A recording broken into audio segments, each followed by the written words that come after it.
alla redazione della Voci Rovigo Rovigo in diretta. Fra pochi o più di un quarto d'ora ci sarà l'inizio della sfida molto importante, soprattutto in chiave playoff, tra la Vallo Rugby Emilia contro appunto la FMCZ Rugby Rovigo Delta. Una sfida importante dove i rossoblù possono già archiviare il discorso playoff con alcune giornate d'anticipo. Sentiamo comunque da Marco Terrestri le anticipazioni di questa partita. Mattia, dici sempre tutto tu e sono felicissimo di tutto ciò.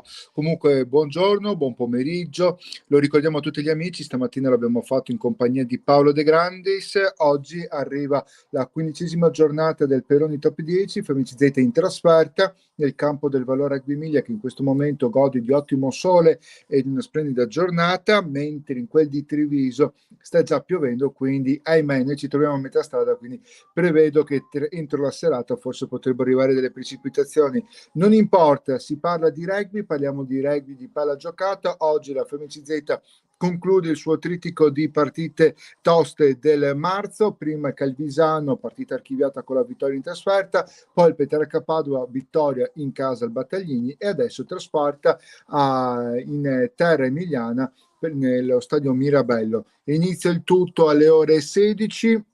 Tra poco avremo anche le formazioni ufficiali. Io vi posso anticipare quella che dovrebbe essere divulgata come formazione ufficiale di entrambi i due roadster, però avremo l'ufficialità tra poco, quindi gli amici che ci seguiranno dalle 15.55 circa sulle frequenze di Delta Radio saremo in diretta e quindi seguiremo minuto per minuto tutta la partita, alternando anche un po' di buona musica. Formazione Vallo Rugby Emilia va a schierare con estremo Dominguez, Lazzarin, Colombo, Bertaccini, Maestorovic, Newton, Violi, Amenta, Sbrocco, Tuivaiti, Dupré, Ortovimba, Fare, Silva e Diaz.